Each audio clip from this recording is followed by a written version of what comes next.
السلام علیکم ورحمۃ اللہ وبرکاتہ. الحمد للہ رب العالمین والصلاة والسلام علی خیر خلقہ محمد وآلہ وصحبہ اجمعین ومن تبعهم بإحسان إلى يوم الدين وبعد. اعوذ باللہ من الشیطان الرجیم. بسم اللہ الرحمن الرحیم.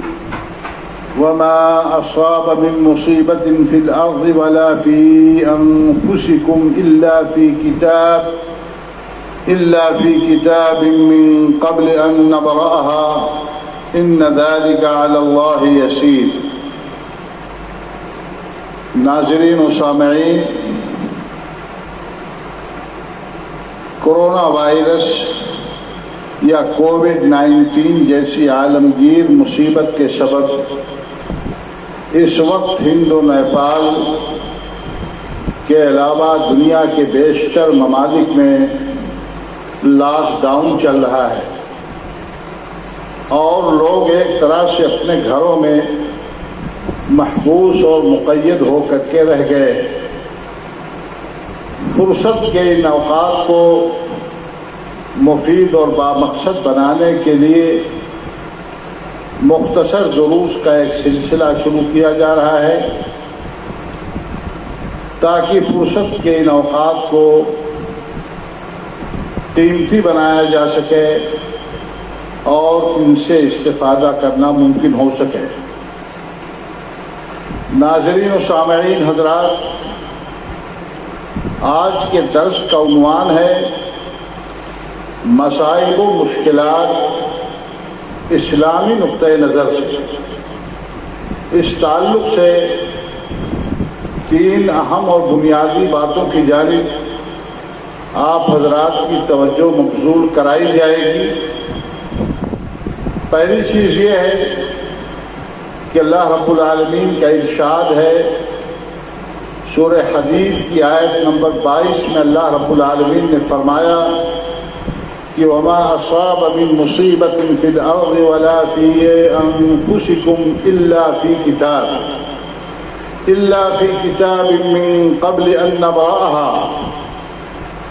نہ کوئی مصیبت زمین میں آتی ہے نہ خاص تمہاری جانوں میں آتی ہے مگر اس سے پہلے ہم اس کو پیدا کریں وہ ایک خاص کتاب میں لکھی ہوئی ہوتی. اللہ رب العالمین کے اس فرمان سے بات کھل کر کے سامنے آ رہی ہے کہ تمام آفات ارضی و سماوی اور ہر قسم کے جسمانی و روحانی عوارض اور امراض و مسائل اور آلام اللہ کی لکھی ہوئی تقدیر کے مطابق ظہور پذیر ہوتے ہیں. یعنی اللہ تعالیٰ نے تمام مخلوقات کی تخلیق سے پہلے اپنے علم کے مطابق ساری چیزیں لکھ دی ہیں. جیسا کہ اللہ کے نبی صلی اللہ علیہ وسلم کی ایک صحیح و سچی حدیث میں ہے، صحیح مسلم کی روایت ہے کہ قدر اللہ المقادیر قبل ان يخلق السماوات والارض ب50,000 سنہ. یعنی اللہ تعالیٰ نے آسمان و زمین کی تخلیق سے 50,000 سال پہلے ساری تقدیریں لکھ دی. اسی طریقے سے اللہ رب العالمین نے سورہ تغابن میں ارشاد فرمایا کہ وما اصاب من مصیبت الا باذن اللہ ومن یؤمن باللہ یہد قلبہ واللہ بکل شیء علیم. کہ جو بھی مصیبت آتی ہے وہ مصیبت اللہ رب العالمین کے حکم سے آتی ہے. مصیبت کے وقت اہل ایمان کو اللہ رب العالمین ہدایت نصیب فرماتا ہے اور ان کے دل کی رہنمائی فرماتا ہے اور یہ اس کو اللہ رب العالمین کی طرف سے آئی ہوئی مصیبت جان کر کے اس کو قبول کرتے ہیں. اس لیے ایک مرد مومن کو ہر مصیبت کے موقع پر خواہ اس کا تعلق آفات ارضی و سماوی سے ہو، قحط ہو، سیلاب ہو، زلزلہ ہو، طوفان ہو، فصلوں کی پیداوار میں کمی ہو، اولا باری ہو، یا جانی، جسمانی و روحانی امراض اور مصائب و آلام ہو، ان سب کو اسی تناظر میں دیکھنا چاہیے، اور ہمیں یقین رکھنا چاہیے کہ اللہ نے ایسے ہی مقدر کیا تھا، اور یہ ساری چیزیں اللہ کے فیصلے کے مطابق ظہور پذیر ہو رہی ہیں۔ اس سے انسان کو اطمینان حاصل ہوتا ہے کہ اللہ کا یہ فیصلہ کسی مصلحت کی بنیاد پر ہے جسے بظاہر ہم نہیں سمجھ پا رہے ہیں۔ خصوصاً مصائب کے نزول کے وقت اہل ایمان کو یقین ہو جاتا ہے کہ جو مصیبت بھی ہمیں پہنچ رہی ہے وہ اللہ رب العالمین کے حکم سے پہنچتی ہے۔ اس لیے مصائب و آلام کے موقع پر جزا فضا کے بجائے، گھبرانے کے بجائے صبر کرنا چاہیے۔ اللہ رب العالمین اپنے بندوں کی آزمائش مختلف طریقوں سے کرتا ہے۔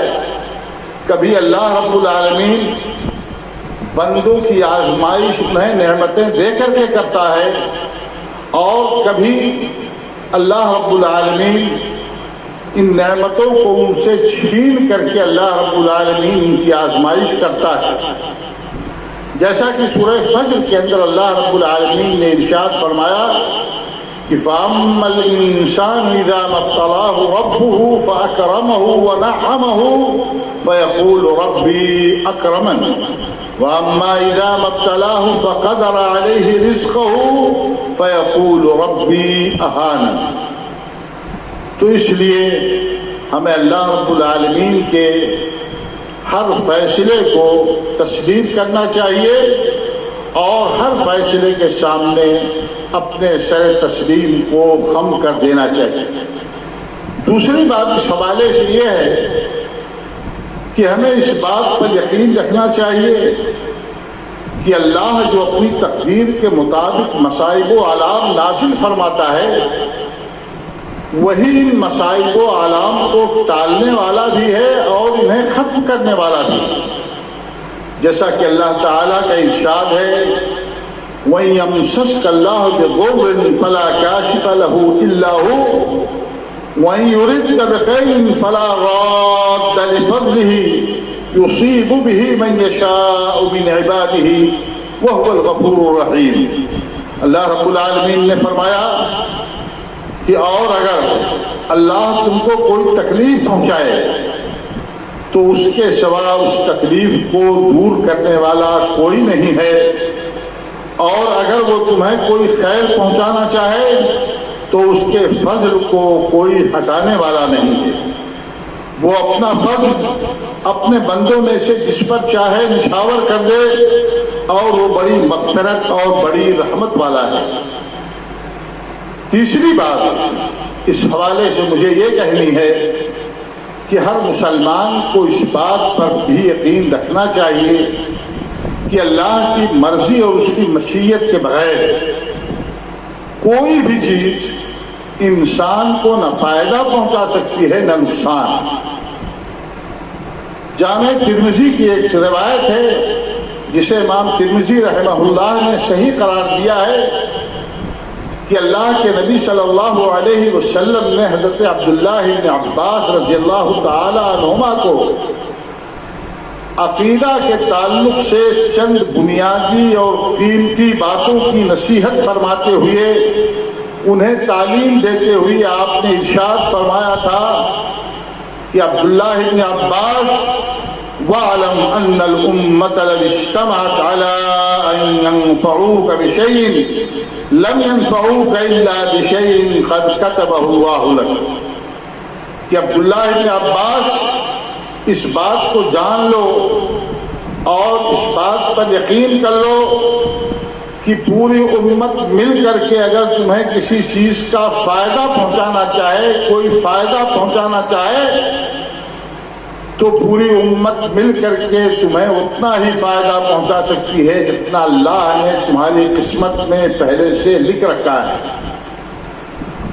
وَلَوِ اجْتَمَعُوا عَلَىٰ أَن يَضُرُّوكَ بِشَيْءٍ لَمْ يَضُرُّوكَ إِلَّا بِشَيْءٍ قَدْ كَتَبَهُ اللَّهُ عَلَيْكَ، اور پوری امت کے لوگ مل کر کے اگر تمہیں کوئی نقصان پہنچانا چاہیں تو اتنا ہی نقصان پہنچا سکتے ہیں جتنا نقصان اللہ رب العالمین نے تمہاری قسمت میں پہلے سے لکھ رکھا ہے۔ اس لیے ایک مرد مومن کو ہر نفع اور نقصان کا مالک اللہ واحد ہی کو سمجھنا چاہیے اور یہ یقین رکھنا چاہیے کہ اس کی مرضی کے بغیر کوئی بھی چیز، چاہے وہ بیماری ہو یا اور کوئی مصیبت ہو، اسے نقصان نہیں پہنچا سکتی۔ اس سے ایک مسلمان کو قلبی سکون حاصل ہو جاتا ہے، وہ اللہ پر توکل کرتا ہے، اس کی رحمت کا امیدوار رہتا ہے اور اس کے فضل کا متلاشی ہوتا ہے۔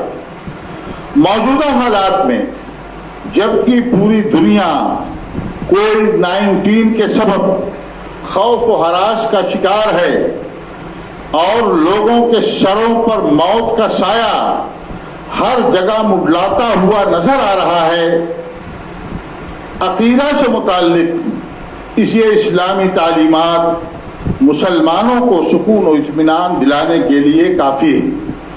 اللہ تعالیٰ پوری دنیا کو اس بلا اور وبا سے محفوظ رکھے، خصوصاً مسلمانوں کو سکون و اطمینان نصیب فرما کر انہیں اپنے حفظ و امان میں رکھے اور مصیبت کی اس گھڑی میں مسلمانوں کو اللہ رب العالمین کو یاد کرنے، زیادہ سے زیادہ اس سے توبہ و استغفار کرنے اور دعا کرنے کی توفیق بخشے۔ آمین۔ السلام علیکم ورحمۃ اللہ وبرکاتہ۔